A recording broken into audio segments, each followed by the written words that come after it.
Selle saate toob sinuni Volkswagen, sest tõeline areng saab alguse tähendusrikastest vestlustest.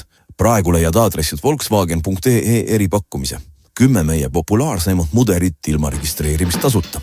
Tere head kuulajad, 27. oktoober on siin Geeniusi digisaates. Nüüd on Glenn Pilvre, Hans Lõugas ja Meelis Väljamäe ja räägime täna viimasest ajast meile meelde ja kõrva jäänud tehnoloogia uudistest ja kommentaaridest. Esiteks, kuidas nüüd saab vestluste kaudu lihtsalt rääkides juhtida oma kodu ja kogu digitaalset elu.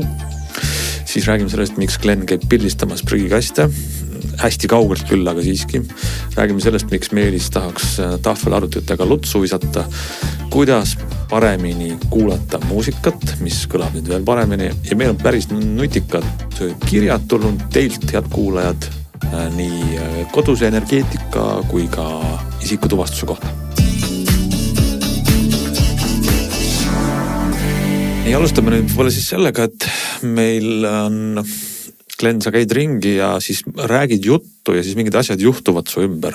Ja sellega kõike võimaldab nüüd teha siis Google Gemini AI, mis on saanud selle vestluse assistendi režiimi, et sa saad temaga rääkida ja sellel on suured võimed, ta lihtsalt mitte ei vasta sulle tarkade vastustega, mida ta on õppinud, vaid ta tegelikult ka teeb asju ära. Kas see on õige sissejuhatus?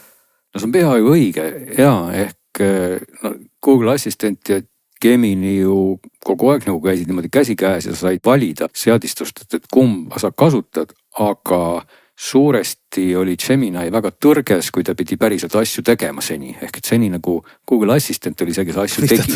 Miks ta tõrges oli? Sest Google'i maailm on ikkagi nagu, mida sügavamale sa sinna käe pistad, seda rohkem sa saad aru, et see on lõputu auk.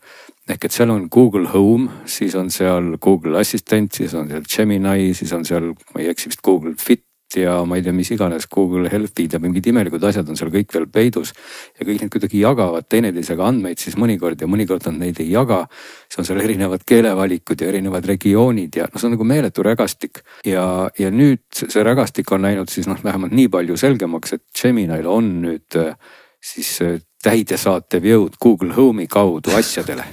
Ehk et varem kippus olema niimoodi, et Gemini'ga rääkides oli selline skisofreeniline olukord, et kui sa talle ütlesid, tee midagi, siis ta ütles, et et ma olen ju keelemudel, et sul on ka päris hea fantaasia, eks ole. Ja kui sa sama asja küsisid Google Assistendi käest, siis assistent ütles selle soomlase häälega, et tuled põlevad ja nad põlesidki.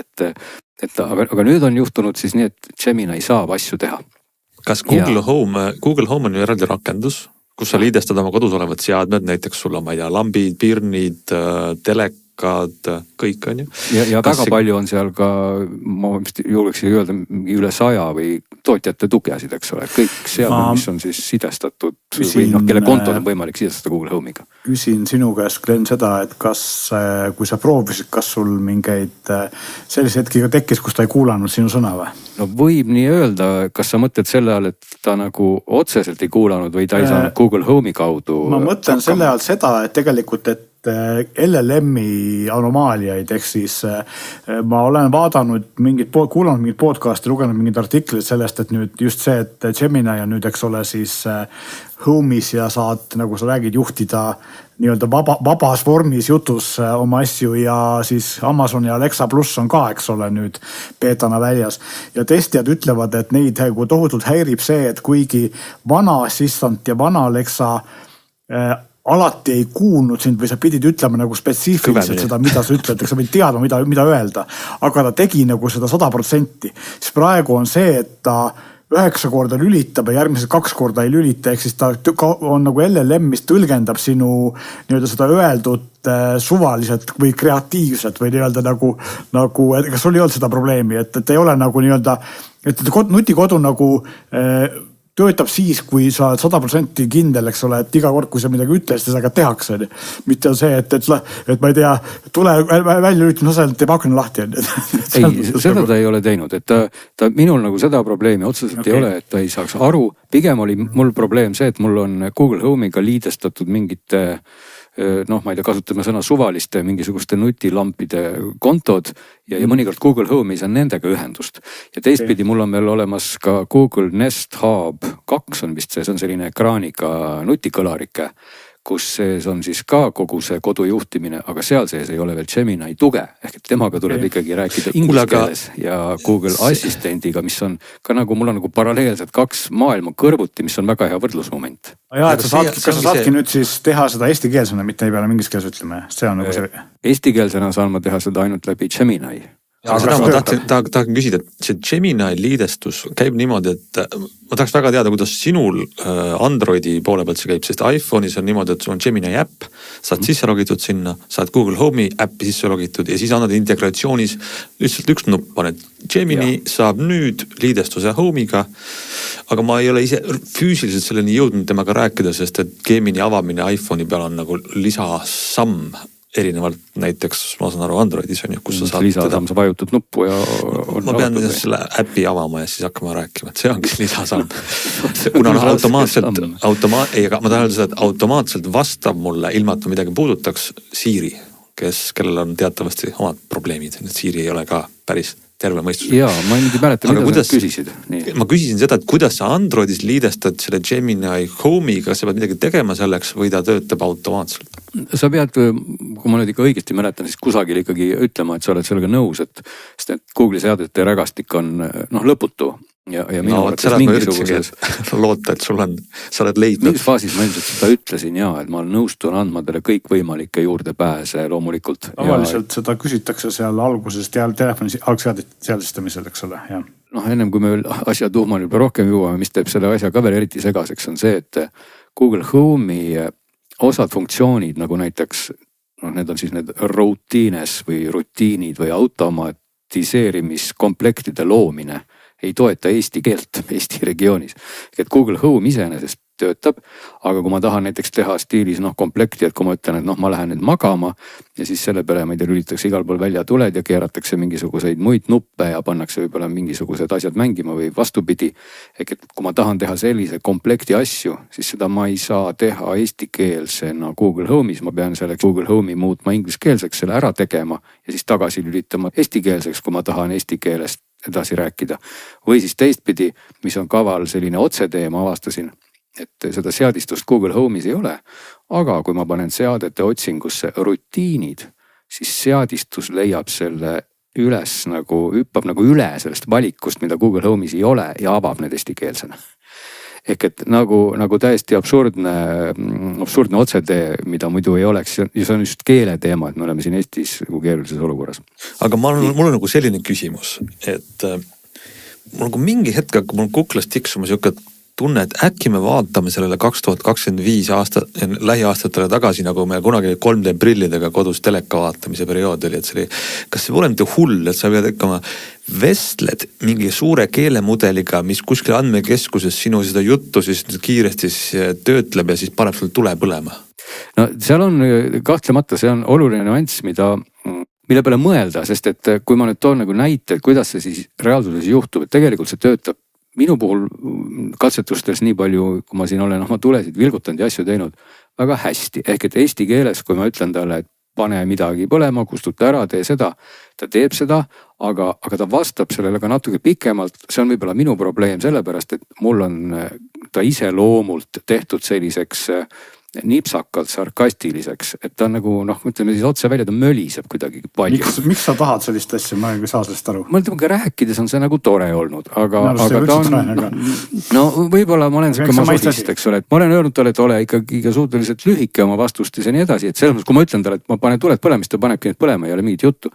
Aga lihtsalt, mis oli päris lõbus, oli see, et kui ma just sõidusin seal mingisuguse tulekontoga, ja vahepeal see ei toiminud just tänu sellele, et Google Home'i sidestus selle teenusepakkujaga oli kuidagi katki.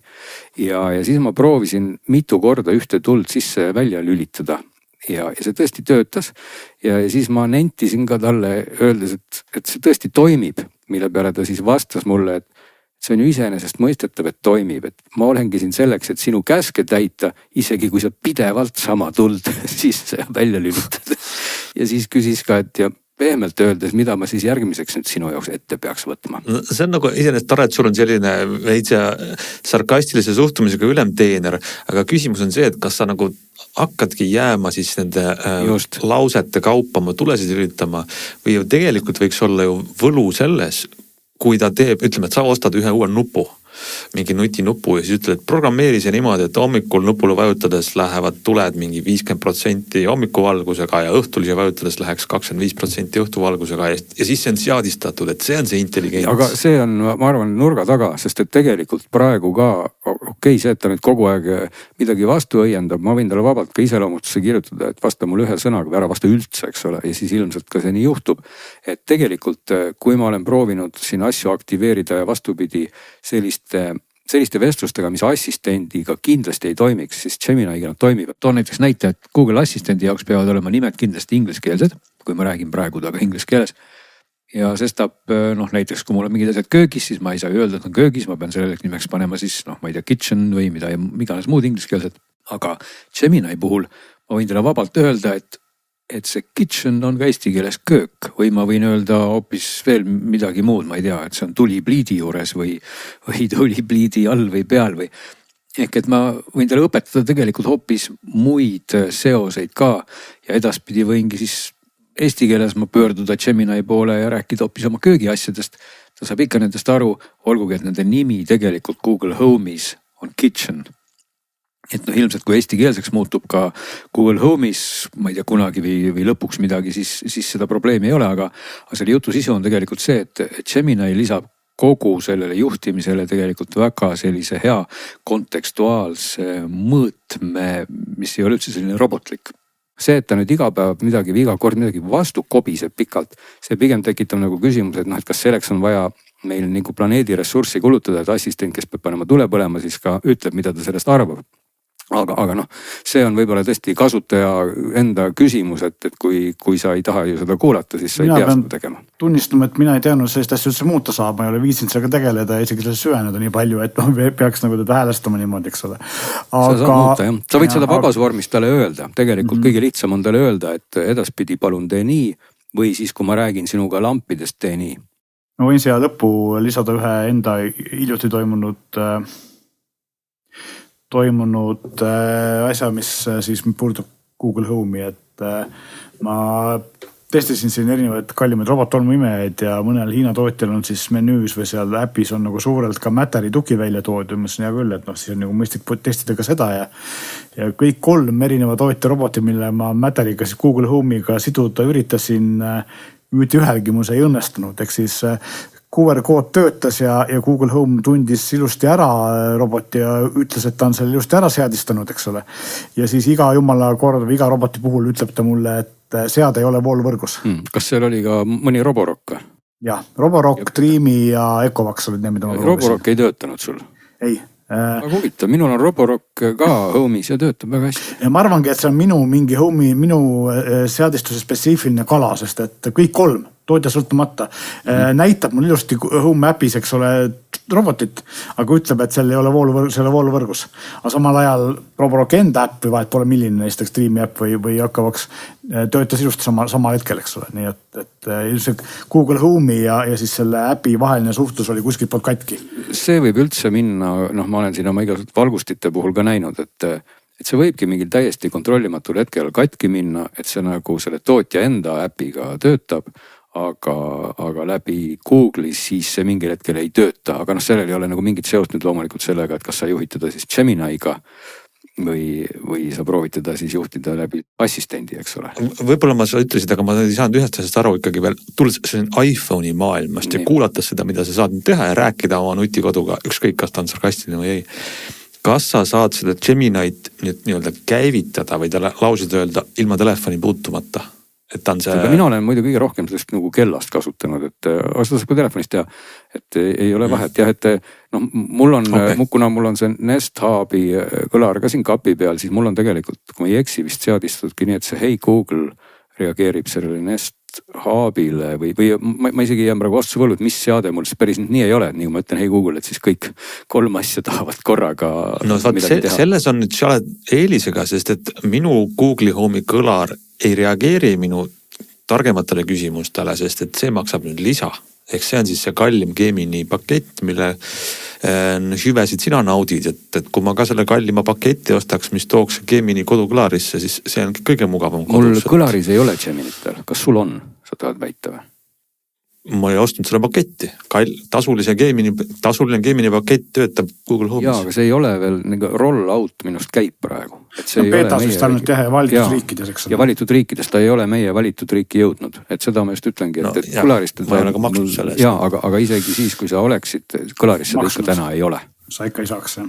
Jah, et kõlaris praegu on vana hea assistent. Kui ta jõuab ja siis on see võib-olla päris huvitav viis. Kunagi tuli meil üks kuulaja küsimus, et öelge, mis on parim viis targa AI viimiseks oma näiteks vanemateni, pensionäridest, sugulasteni, kes tahaks seda kasutada, rääkida, aga nad ei viitsi trükkida. Siis võib-olla see nutikõlar, mis sulle räägib ja vastab, võikski olla päris hea selline lahendus.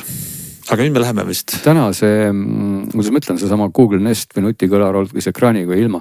Iseenesest, kui ta saaks sinu jutust ikkagi ladusamalt aru ja oskaks kõiki neid asju teha, see oleks kindlasti väga hea. Et täna selle plussiks on jah, muidugi võib-olla see on pluss või miinus, et ta siis väga hästi teebki sulle korralduse ära ja ei ütle oma arvamust vastu, aga samas sa saad nagu öeldud, et Gemini puhul seda ka ilmselt häälestada, aga assistendi suurim miinus ongi see, et ta on ikkagi pehmelt öeldes ju loll, eks ole, et ta saab küll aru ja eesti keele see tugi. Jah, et ta saab küll aru mingitest korraldustest, aga liiga pikka vestlust ei saa temaga arendada, aga Gemini puhul see kõik töötab ja muidugi endiselt on ju olemas Gemini'l ka väga hea juurdepääs kõikidele muudele Google'i teenustele ja ka see töötab väga hästi, et Gmailid, kalendrid ja mis iganes. Nii et täna mul oli pikem vestlus Gemini'ga ka teemal, kas ta minu terviseandmeid näeb, sest et ma siin ka mingisuguseid nutisõrmuseid natuke vaatan parajasti ja vererõhu mõõtjaid, mis on siis võimelised läbi, see oli siis, kas on Google Health või on see Google Fit või kumb see Google'i see teenus on, kus ta terviseandmeid logib, et kuna nemad ka selle teenusega olid ühenduses, siis mulle tundus, et äkki oleks variant, et siis seda kaudu, see on Google Fit jah, et seda kaudu oleks siis võimalik lausa Gemini'le anda ka nende terviseandmetele access, aga seda siiski ei ole. Ehk et see nagu piirdub Google Home'iga vähemalt sellise analüüsi või tegemiste poole pealt. Et iseenesest nagu... Arvestades seda, mida see Google Home on, Google Gemini on tegemas, siis ma ei imesta, kui assistant varsti kinni pannakse. Ja võib-olla tõesti, et muidugi siin, üldse on see sama olukord, et palju me oma andmeid üldse tahame siis anda, kas lõpuks, kas me oleme rõõmsad, et kõik see kuskil kaugel toimub ja ressurssi kulutab ja nii edasi. Aga samal ajal protsessorid lähevad järjest kiiremaks ja võib-olla mingil hetkel ei peagi üldse seda kusagil pilves, ei pea enam see assistent möllama. Loogiline oleks, ei vaja ju nii palju arvutusjõudlust. Mingi väiksemat sorti keelemudel saaks ju täiesti hakkama sellega. Kas lähme edasi või kas lähme edasi, Glenn, kas sa tahad ka rääkida, miks sa käid tänaval ja pildistad puid ja prügikaste ja inimesi vähem väga kaugelt niimoodi nagu, et lähemal ei peagi minema? No jälle terve saade tuleb meil Google'ist niimoodi, et võtsin kännukast Pixel 10, mis ta siis on? XL Pro või? Ei Pro XL, Pixel 10 Pro XL just. Mis on siis selle aastane telefon, mida Google nüüd ka ametlikult taas kord Eestis müüb, aga ei turunda enam nii laialt, nagu siis tehti seda eelmisel aastal. Ja kuna mul on põhilises kasutuses endiselt Pixel 9 Pro XL, siis oli nagu huvitav vaadata, et on siis 10 palju parem. Ja üks asi, mis 10 on palju parem, on optiline või siis kombineeritud, ütleme ikkagi siis digitaalne AI zoom. Ja see on nüüd 100-kordne, Pixel 9 oli see 30-kordne ja Pixel 9 nüüd mingid nähtavat AI-d seal nagu ei tegutsenud, võib-olla taustal ta tegutses. Aga 10 on see 100-kordne optiline zoom tõesti kohati nagu koomiline, aga kohati ikkagi nagu ebareaalselt hea. Et ilmselt on ta siis analüüsinud kõik maailma asjad, pildid ja muud nähtused üle. Ja kui sa teed siis 100-kordse zoomiga pildi, siis esimene pilt, mille ta teeb, ongi prügikast on selline sakiliste servadega ja kui seal on mingid kirjad peal, siis need on nagu nad on, niisugune segapudru, mudru. Ja siis ta mõnda aega möllab ja ta teeb seda muide telefonis. Ta ei tee seda nüüd kuskil pilves, ehk et seal on see uus Tensor G5 kiip, mille jõudlus muidugi teab, mis siin erinevate testide järgi ei ole, aga ilmselt see Tensori kiibis on ikkagi mingi optimeeritud just seda närvivõrgu jõudlust ja see Tensor kiip siis hammustab seda pilti katki ja paneb kokku ja siis ta restaureerib need. Noh, see on nagu ta teeb sellest 100-kordse zoomiga käkerdisest nagu täielikult päris pildi. Ja kui seal on mingid loetavad kirjad, ta teeb nüüd eestikeelsed nii loetavaks, et nad ongi nagu keegi oleks nad sinna nüüd trükkinud, väga ilusad, mingid piktogrammid, pildistasin siin mingeid kuuski ja taimi natuke ja noh, selge see, et ta joonistas iga kuuse okka nagu täpselt nii välja, nagu ma oleks seda lähedalt vaadanud ja see tõesti töötab, et see ei ole nüüd päris nii, et ta paneb suvaliselt siis noh, selle pildi peale mingi teise prügikasti, sest ta võtab andmebaasist prügikasti, et ta ikka üritab nagu väga palju nagu seda õiget detailsust saavutada, et noh, mida iganes sa siis pildistad, mul muidugi tekkis kohe kuri kahtlus eksperimenteerida veel rohkem. Ma ei ole sinnani veel jõudnud, et noh, võtaks siis mingi tõesti nagu inimese võib-olla või midagi, mida sa tead täpselt, et näed, see on selline unikaalne, no, et see ei ole tema andmebaasist läbi käinud ja siis pildistad seda ka kilomeetri kauguselt. Et vaadata, kas ka see nägu sinna siis saabub.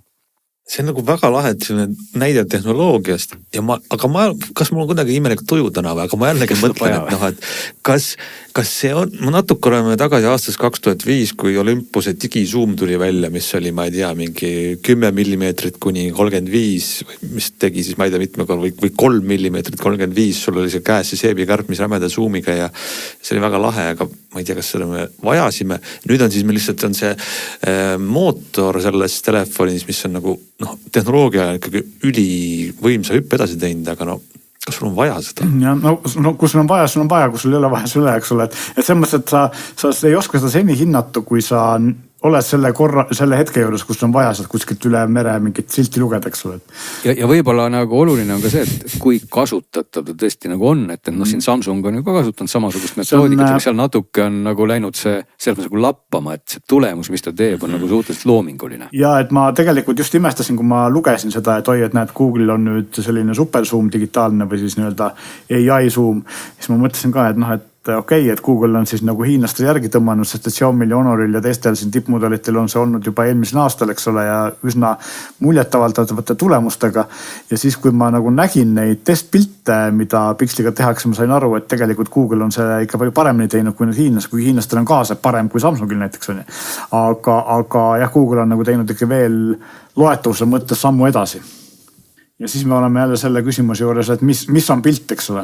Ei, no aga ma tõesti ütlen, et kui ma vaatasin enne seda, viisin nagu kaks asja kokku, ma vaatasin klenistatud pilte, mis on tehtud, ma ei tea, mitmesaja meetri kauguselt, kuskilt kaugelt prügikast, mille peal on kirjad, riidekonteiner.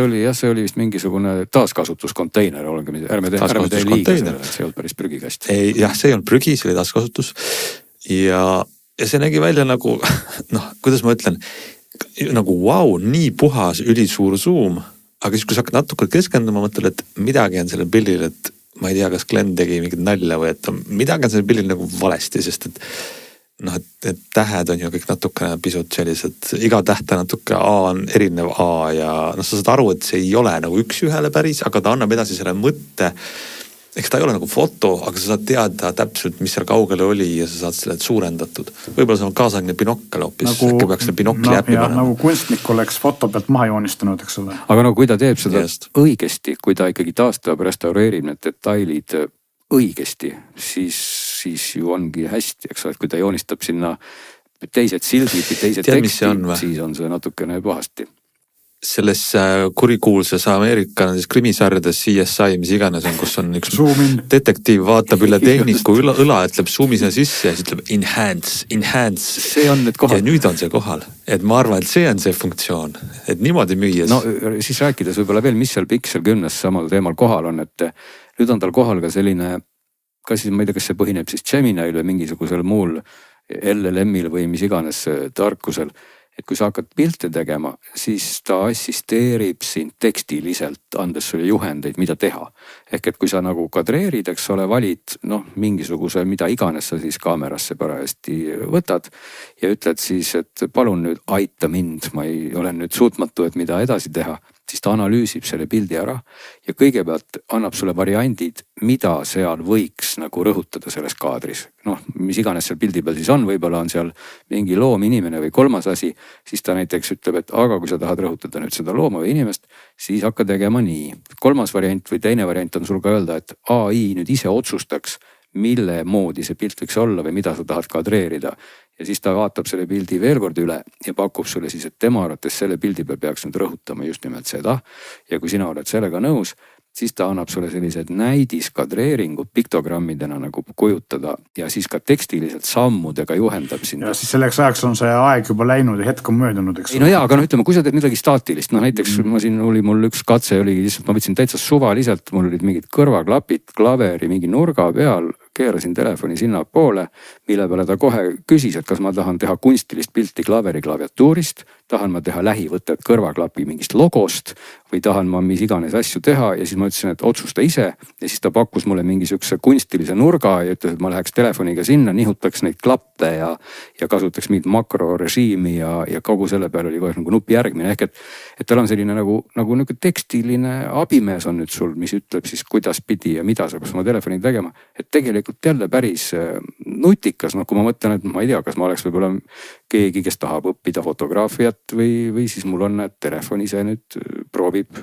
mind abistada, et miks mitte ja noh, loomulikult on seal ka siis tekstiline piltide töötlus, aga see on ka olemas küll vanemas pikslis, minu arust see ka 9 on ka olemas, ehk sa saad kirjeldada, mida sa tahad pildis muuta. Ja tõesõnaga minu kasutus Pixel 10-ga peamiselt siis piirdus selliste väga kaugete taaskasutuskastide pildistamisega, aga iseenesest ega telefonina seal mingit väga suurt muutust ei ole, tal on veel paremad kõlarid muide, kui midagi mainida, mis seal parem on. Mängivad basse natuke rohkem, aga vormilt on ta ju põhimõtteliselt täpselt sama suur telefon, igapäevakasutuses pole ta, mina ei saa aru, on ta nüüd kiirem või ei ole, aga protsessor seal muidugi on kiirem ja tal on juurde tulnud ka muide see magnetika laadija kinnitus, et mis peaks siis sobima kokku selle standardiga, mis oli Q2 või? G2, see on kõige suurem muudatus uuses telefonis üldse. Jah, mis on kindlasti tore, kui teil juhtumisi see laadija on olemas. Ekraan on ka läinud natukene heledamaks ja noh, ütleme, kui sul on täna on nüüd Pixel 9, siis ilmselgelt, kui sa ei taha neid kaste pildistada või mingit AI-le väga rõhku panna, noh siis ei ole seal väga suurt edasiminekut, aga teistpidi ei, ta ei ole kuidagi halb telefon, ta on ikkagi väga, väga äge telefon ja endiselt ma ütleks, et nagu Android ja Gemini ja see kõik on Pixeli telefonis. See on ikka väga hästi teostatud, kui välja arvata see meeletus seadistuste rägastik, et see ajab küll vanduma ja olen ka seda Geminile öelnud juba korduvalt, et kurat, et miks te rallit niimoodi sõidate, kui te ei sõida, et see on täiesti ebareaalne. Tavaliselt on ju vastupidi, et Pixelil on kõige vähem seadistusi võrreldes Samsungi või hiinlastega. See puudutab just nimelt Google'i ökosüsteemi. No, ilmselt teate ju kõik väga hästi, et kui on vaja Google'isse minna otsima mingisugust, ma ei tea, ostude ajalugu. See on kohutav. Sa ei leia mitte midagi üles. Aga õnneks Gemini on väga kannatlik ja proovib ka selle koha pealt aidata ja kohati teeb seda täitsa hästi, et nõustada sind, kus rägastikust midagi leida. Selge, selline Pixel 10 XL, et ärge imestage, kui pildistate ja tulemuseks on illustratsioon.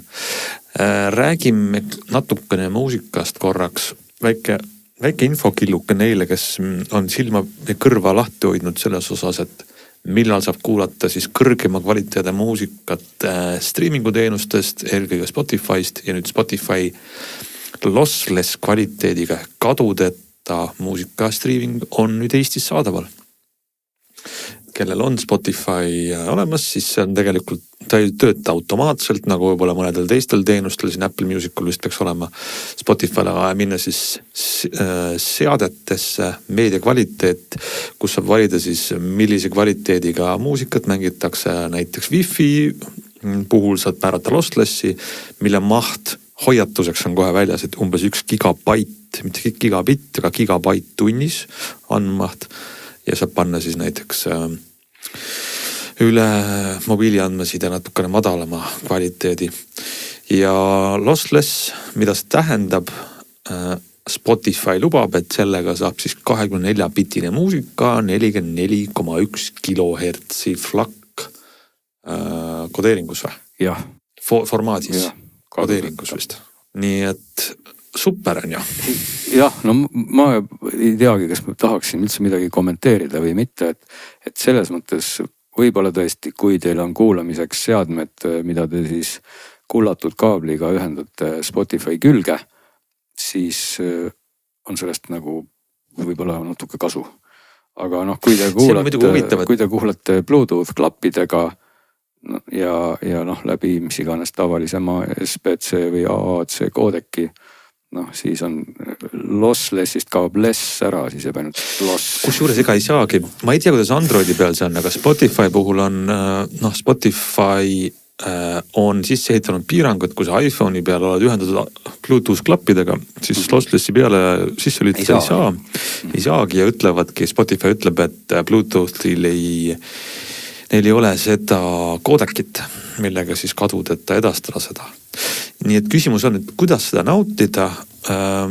Minu arust ei ole ka kõikidele koduhelisüsteemidele seda lossless tuge veel olemas, on vist Sonyl ja Bosel ja Samsungi omal, aga näiteks Sonose seadmetel ei ole seda lossless kvaliteeti Spotify. Ja ka samas lossless ei tööta ka üle Airplay ega üle Google Casti, sest kumbki neist ei toeta nii kõrget bitikiirust. Nii ta on, aga ei ole ka. Jah, aga no seal võibki küsida, et kui suur peab veel siis olema loss, et see nagu oleks kuidagi pidi halb, et noh, kui me kuulame L-Docki kaudu või oli see ma arvan, et me ei taha sinna minna, sest et väga vihased audiofiilid tulevad kuskilt välja. Ja teised ei saa üldse aru. Ma siit ütlengi, et need koodekid ju ei ole ju päris lossless, aga samal ajal on see less loss on seal koodekis täpselt, et need on nii vähe on sealt juba midagi kadunud, et ei ole üldse põhjust selle üle vaielda ja 3., 4., 5. ja 6. kogu see 24 ja kilohertside ja bitide teema, see maandub meil jälle sinna kohta, et kõik algab tegelikult muusika enda kokku miksimisest ja produtseerimisest ja nivoodest ja ma tahan ikkagi ennem kui ma ei saa ikkagi lõpetada seda juttu enne ära, kui ma ei maini seda. Tänase muusika kõige olulisem probleem on see, et endiselt meil kestab see niinimetatud helivaljuse sõda ehk loudness war, olgugi et see nagu tundus, et näitab mingid vaibumise märke, sest et streamingu teenused nivood automatiseerivad, võtavad vaiksemaks, aga ikkagi on see natuke metsik lääs ja ikkagi kohati produtsendid ja inimesed, kes seda toodet väljastavad, lubamatult valjuks vajutavad lood. Noh, see tähendab, et hingamisruum läheb sealt ära ja siis pärast Spotify'd, Apple Music'ud ja mis iganes muud keskkonnad, kui sul on siis see nivoo ühtlustamine sisse lülitatud, mõnel juhul saab seda teha, mõnel juhul ei saa. Nad tegelikult langetavad kõik nivood ja kokkuvõttes sa ei võida nagu midagi. Aga ikkagi tundub algus, et parem lükkame selle heli ikkagi nii võimalikult valjuks ja nii võimalikult jutumärkides katki kui võimalik, sest mine sa tea, et äkki siis on see ikka naabri helist kõvem ja parem ja seal taustal kogu see losslessi asi on selline see on pigem see, et kas taldriku serv on sinist või punast värvi, aga olulisem on ikkagi see, mis seal taldriku peal on. Ja see oleks nagu koht, mida peaks adresseerima, et veel kord ma olen seda ka saadetes rõhutanud, et YouTube on selles mõttes tänuväärselt tore koht, et kui teid vähegi huvitab, mis kvaliteediga te heli kuulate, vajutage YouTube'i aknasse, see on siis jälle parem klikk, seal on statistika nohikutele. Ja kui seal on number, mis on 100% väiksem, siis on YouTube seda helivaljust hakanud langetama, sellepärast et see on valjem 14 lufsist -14. Ja kui see on valjem, siis on seal protsent kuvatud, palju ta on valjem. Ja kohati on seal popmuusika puhul lausa see mingi 50 või 40, ehk see protsent ei näita siis seda, et palju see heli on valjem, protsent näitab seda, palju YouTube mängib 100 võimalikust helivaljuse nii-öelda tugevusest, ehk et 100 on see, te kuulete, mis seal täpselt on ja kui seal on protsent näiteks 40, siis tähendab seda, et YouTube esitab seda 40% valjusega, sest ta tõmbab selle valjuse kõik -14 lufsi peale alla. Aga kui seal on juhuslikult protsent 100, siis tähendab seda, et YouTube ei ole selle heliga midagi teinud ja see on täpselt nii avar ja dünaamiline, nagu ta on kokku miksitud, ehk teda ei ole siis vajutatud jõuliselt tugevamaks. et see on kindlasti Spotify'ga turundusprojekt, et sellest lossless'ist rääkida ja inimesed ei läheks ja hakkaks tegelikult mõtlema, et mida ma siis kuulen ja kuidas on see töödeldud, nagu sa Glen räägid. Nad on ju seda ka 8 aastat lubanud ja Spotify põhiline probleem oligi just see, et kõigil teistel konkurentidel oli see ammu olemas, kas seda vaja on või mitte, on nagu omaette teema. Ja Spotify oli ainus, kellel polnud või praktiliselt ainus, kellel polnud YouTube Musical ei ole ka minu teada. Ja siis rahvas hakkas Spotify'st ära minema, aga... Loomulikult, aga minu juttu ei saa nüüd tõlgendada niimoodi, et peaks kindlasti kuulamagi ainult MP3 ja ruiga oma rõõmust, et CD kvaliteet tuligi selleks, et olla inimkõrva jaoks parim ja ta on tänaseni tõestanud seda, et aga on, et inimkõrvad ei ole selle 20 aasta või 30 aasta sugugi rohkem edasi arenenud, kuid CD kvaliteet seda võimaldab ja igasugune lossless, mis siis põhimõtteliselt ongi see sama kvaliteet, ongi hea. Overkill on seal juures see 24 bitti, see on täielikult mõttetu, et sama hästi võiks ta olla ka 16 bitti ja 44,1 kHz ja ta oleks täpselt samasugune, et see ülejäänud 8 bitti on puhas ruumi ja ressursi raiskamine lõpptarbija jaoks. Jaa, aga igatahes, kes nüüd tahab proovida, no siis on see võimalus neil olemas Spotify teenuse kaudu ka. Kuulge, aga meil on nüüd 2 kirja, räägime neist ja võib-olla huvitavad kirjad. Esimene võib-olla lühemalt menetlemist, aga mainin selle ära ja ma mainin selle ära selleks mõttes, et meil endal mõtteid, kuidas sellest rääkida, aga võib-olla teistel kuulatada tuleb veel paremaid mõtteid, siis te võite aidata meil vastata Tarmo kirjale. Ja Tarmo kirjutab meil energeetika teemadel, mis tähendab siis, et kuidas...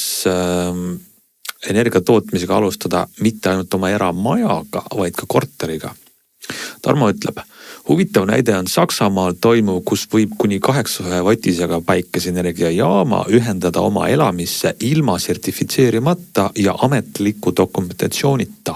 Ma ei ole aru saanud, kuidas on õigusandlik olukord Eestis, kui ma näiteks ostan 1400 € eest maksva süsteemi, kus on 2,5 kilovatine päikesepaneel ja inverter ja 2 kilovatine aku, siis kas ma võin selle enda korteris seinakontakti pista. Ja kui saaks, et siis Tarmo ütleb, et see võiks esile kutsuda tõelise lokaalse energiatarbimise revolutsiooni, kus seda hakatakse rakendama korteri tasemel, sest Eestis elab 70% inimestest korterites.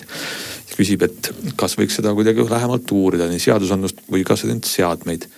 Ja meil on siin, arutasime omavahel, et meil on siin mõtteid, Eestis ju tegutsevad ka sellel vallas ettevõtted erineva nurga alt, aga küsimus on alati ju korteri elanikul tasuvuses on ju, et kui ma ostan ühe paneeli ja ostan ühe aku ja mul on võimalus seda õiguslikult ja üldiselt kasutada oma kodus, et küsimus, kas see ennast ära tasub?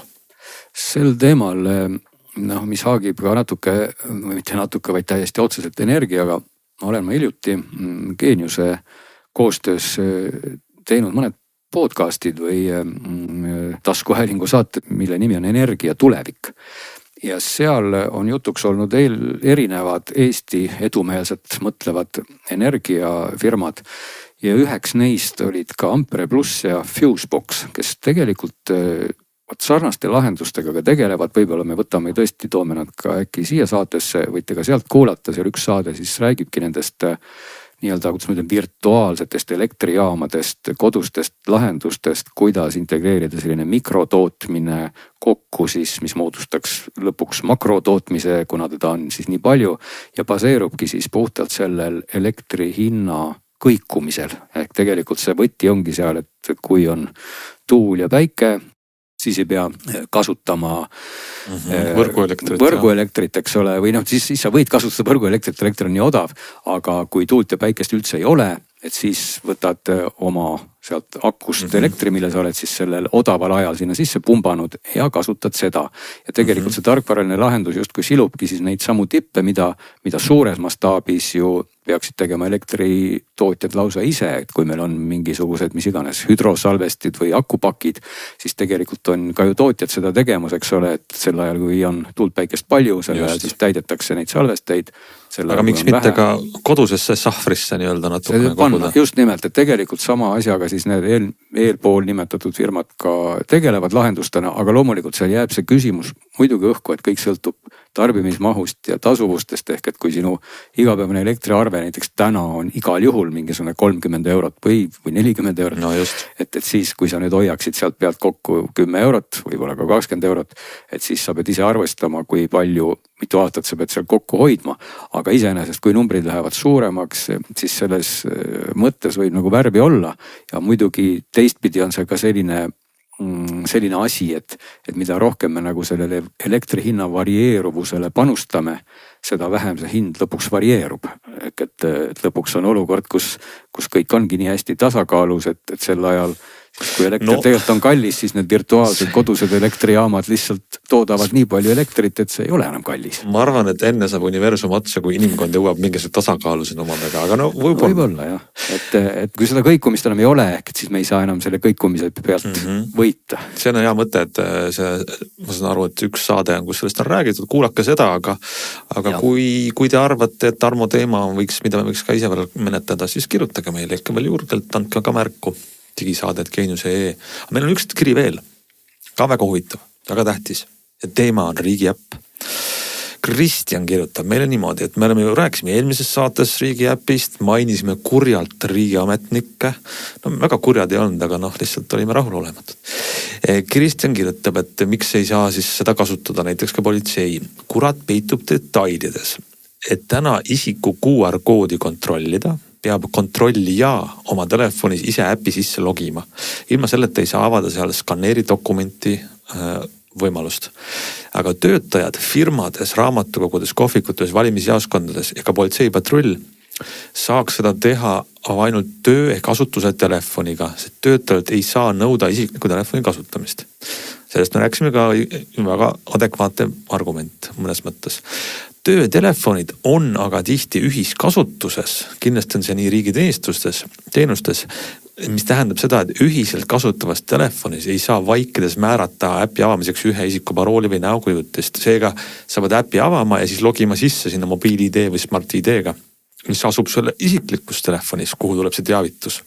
Nii et siis see muudab selle äpi kasutamise sisuliselt võimatuks. Ühes käes on sul töötelefonis Eesti äpp ootamas, teises käes isiklikus telefonis sisestab mobiil-ID või smart-ID parooli ja siis tuleb iga kord enne isiku kontrollimist sooritada harjutus 2 telefoniga. No sellisele probleemil juhib Kristjan tähelepanu ja ütleb, et siin politsei ja RIA teevad koostööd, püüavad lahendust leida, mis nagu see seletab seda häda, miks ei saa näiteks ennast tuvastada riigi teenustes oma isikut selle äpiga, mis on hea näide ju. See on väga hea tähelepanek ja väga asjakohane, sest et tõepoolest selle äpi puhul, mida tasub võib-olla rõhutada, mis jääb alguses nagu natuke nähtamatuks, ongi see, et seda avades iga kord tegelikult äpp logib sisse, kasutades siis, kui telefonis on biomeetria, siis ta kasutabki biomeetriat ja kui seda ei ole, siis ta hakkabki paluma sul neid smart ID-sid või teisi variante tuvastuseks. Enamasti see meil ju kõigil on. Seega see sisse logimine tundub nagu väga nähtamatu, et sa teed selle äpi lahti, lihtsalt mingi sõrmejälg või nägu ja lupsti oledki kohe sees. Aga tegelikult jääb seal nagu, arusaamatu on vale sõna, aga ilmselt turvalisuse mõttes ongi see nii tehtud, et tegelikult see äpp vajab kogu aeg netiühendust. Et see ei ole nüüd niimoodi, et see isikutuvastus on minu telefonis ja ma saan seda džunglis ka näidata. Kui internetiühendust pole, siis see äpp ei näita mitte midagi. Aga see ongi selleks, et sul ei kehtiks see QR-kood ka igavesti, vaid ma pean minema kontrollima seda, et see, mis sa näitad, on praegu siis adekvaatne. Jaa, aga see on nagu väga suur erinevus ID-kaardist. Tegelikult võiks siis ikkagi olla ju see tuvastus teostatud niimoodi, et mul ei pea olema selleks netiühendust, et kui ma näiteks täna lähen, ma ei tea, toome võib-olla on see loll näide, aga kui ma lähen kellaga maksma täna Google Walletiga ja mul ei ole netiühendust, ma saan ikka selle kellaga maksta. Ehk et minu pangakaart on seal sees. See on nagu seda enam, kui arvestada sellega, et telefonid võimaldavad andmeid krüpteeritult hoida ja ma saan aru, et mingit asja peab võib-olla jooksvalt kontrollima mingites situatsioonides, aga alati see ei ole vajalik ja teine asi ongi see, et kui meil on siin riiklikus plaanis, eks ole, et meil on, ma ei tea, poed ja bensiinijaamad, mis peavad ilma elektrita tööd hakkama saama, siis miks me võiks dokument telefonis olla samamoodi? Just, et siin kohal ei taha just nüüd küll näpuga näidata, aga võib-olla võiks seal äpis ikkagi just nimelt selline funktsionaalsus olla, et seda isikut on võimalik siis esitleda ka ilma netiühenduseta. sest täna on see võimalus ainult netiühenduse puhul ja siis kõik need eelpool loetletud probleemid tõepoolest ju tekivad, sellepärast et sellel tuvastajal siis jah, kui ta isiklikku telefoni ei taha kasutada, siis me olemegi sellises juriidilises lõksus, et noh, tööandja telefoniga on see kõik hästi tülikas ja vot mis me siis nüüd teeme. Lihtsalt see, kui sa ilma netiühenduseta ütleme, teed ühe QR-koodi, mis toimib ja teine inimene saab seda valideerida teiselt poolt, siis see võiks kehtida nii-öelda igavesti, siia ajapiirangud ka. Ei, no ta ei pea ju kehtima igavesti. Selles mõttes, et ega samamoodi sa saad ju siduda, noh nagu meil olid siin omal ajal, mis iganes PIN-kalkulaatorid ja muud asjad, et sa saad kõiki asju teha ajapõhiselt. Ma mõtlen ka, et tegelikult need samad two-factor koodid, eks, mis autist või kus iganes Google Authenticatorist tulevad, on samamoodi, et nad on unikaalsed ja samas üsna turvalised ajapõhised, et võib-olla saaks midagi sarnast teha. Just, et selleks ei pea olema online ühendust kogu aeg, et see nagu tegelikult natuke muudab selle äpi minust kasutuks, ma ütleks nagu võib-olla liiga raskekujuliselt. Ütleme nii, et kas see on tegelikult üsnagi äärmuslik olukord tänapäeva maailmas, kus sa pead kedagi ilma ühenduseta. Ja just, sest et meil enamasti meil on ühendus. Et sul on tavaliselt ühendus ja sa saad tagada selle turvalisuse kontrollides tema isiku selle tõendi kehtivust. No ikkagi ma jääks selle oma näite juurde, et mul oli hiljuti täpselt sama olukord oligi. Mul olid kõik telefonid maha jäänud ja mul oli veel poes maksta, mul oli pangakaarte ka. Ja ma maksin kellaga ja kõik see toimis. Alguses ma isegi mõtlesin, et kas ma ikka saan maksta kellaga, et mul ei ole nüüd ühendust ja kõik. Ja saab, aga seal on mingi piirang, äkki 6 maksat või midagi sellist. Aga no siiski ma sain seda teha, see puutemakse piirang läks läbi, et tegelikult samasugune funktsionaalsus võiks ikkagi olla ka selle äpis enda tuvastamiseks. Ja muide teine huvitav nüanss, kui me juba sellest räägime, võiksime seda ju ka korraks mainida tõesti, et mida meile kirjas mainitakse, on just see isikutuvastus siis seaduse sõnastuses ja seda, mida politsei täna nõuab. Ehk et liikluse puhul öeldakse meile täna liiklusseaduses, et sõidukijuhil peab olema kaasas juhiluba või isikut tõendav dokument. Ja siis on meil teine selline sõnastus, mis siis tuli selle seoses Eesti äpiga, kus öeldakse, et alates 7. juulist 2025 saab Eesti äpi kaudu esitada isikut tõendava dokumendi andmed teenusepakkujatele ja kasutada neid andmeid isiku samasuse tõendamiseks. Nüüd on nagu huvitav juriidiline džungel, et kas siis nüüd politsei puhul ka see kehtib või mitte, sest et liiklusseaduse puhul on vaja dokumenti. Küsimus on siis selles, et kas äpis esitatav andmed on võrdväärsed dokumendiga või mitte, eks ole, ja see on nagu see vaidluskoht, et see on samamoodi nagu meil Eesti seaduste põhiselt on juhiluba ei ole isikut tõendav dokument, vaid on juhtimisõigust tõendav dokument, et sa ei saa võtta pangalaenu või sõlmida lepinguid juhiloaga, eks ole. Aga samas, kui seadus on niimoodi tehtud, et siis äpp ei ole võrdväärne dokumendiga liiklusseaduse vaatest, siis ma ütleks, et see on meie riigi tegemata töö ja selle peaks kohe muutma hakkama. Sest et see tuleks ära teha. Teine asi on see, et ma saan aru, et ka politseil on samad probleemid selle, kuidas seda kontrollida, kelle telefoniga seda teha ja kuidas seda autentida, eks ole. Et see on nagu teine küsimus. Aga iseenesest ju praegu ma Eesti äppi lahti teen, siis mulle vaatab vastu suur punane kiri, mis ütleb, et see ei ole nagu kasutatav juhiloana, eks ole. Ja sellest kirjast ma tahaks nagu lahti saada, sest see on nagu minu arust suur miinus. No see on ikkagi huvitav sõnastus. Rakenduses kuvatav juhiluba ei asenda füüsilist dokumenti, ütleb siin mul äpp, eks ole. Ja see on asi, mis on rakendus ei ole juhiluba, 2 eri asja. See on väga selge. No teistpidi on ka öeldud väga selgelt, et Eesti äpp võimaldab isikut tõendava dokumendi andmeid esitada teenusepakkujale ja kasutada neid isiku samasuse tõendamiseks. Just, et see on nagu vasturääkivus, eks ole. Ei ole, see on väga selge. Sa saad tõestada, et sina oled sina ja äpi kaudu, aga äpp ei ole see füüsiline jublakas. Üks on füüsiline, teine on äpp. Aga samas seda ütleb ta mulle ainult juhiloa puhul, ta ei ütle mulle seda passi või ID-kaardi puhul. Aga tead, miks ta ütleb? Sest probleem on liiklusseaduses. Liiklusseadus ei räägi sellest, et sa pead isikut tuvastama mingi legaalse vahendi kaudu. Teda esitama dokumendi. Vaid ei, sa ei pea esitamisest räägitakse. Sa pead sõitma ringi mööda linna, nii et sul on autos kaasas dokument. Ja seal ei öeldud, et sul on autos kaasas olema mingisugune... See tähendab seda, et liiklusseadust oleks vaja kiirkorras muuta.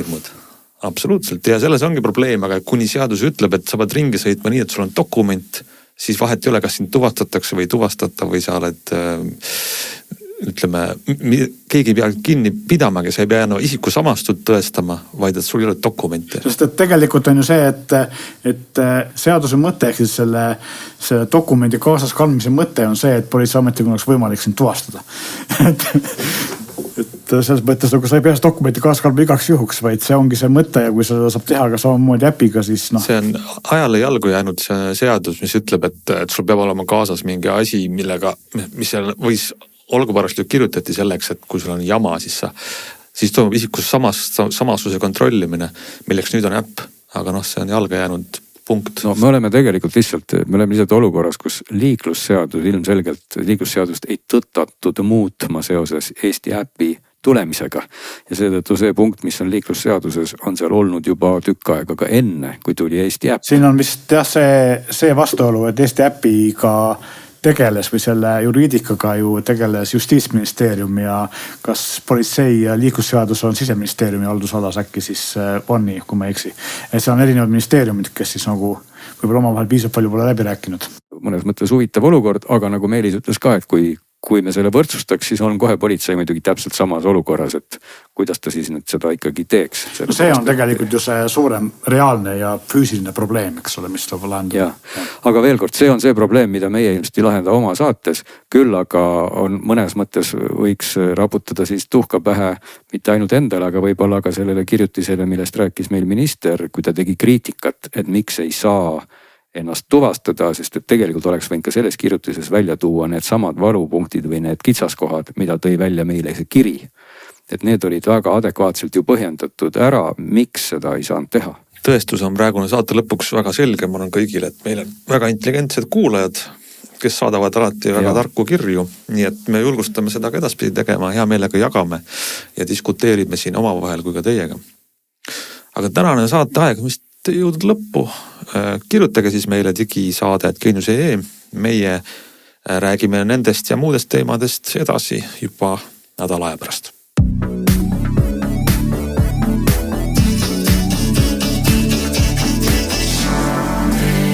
Saadet toetab Volkswagen, luues elukestvaid suhteid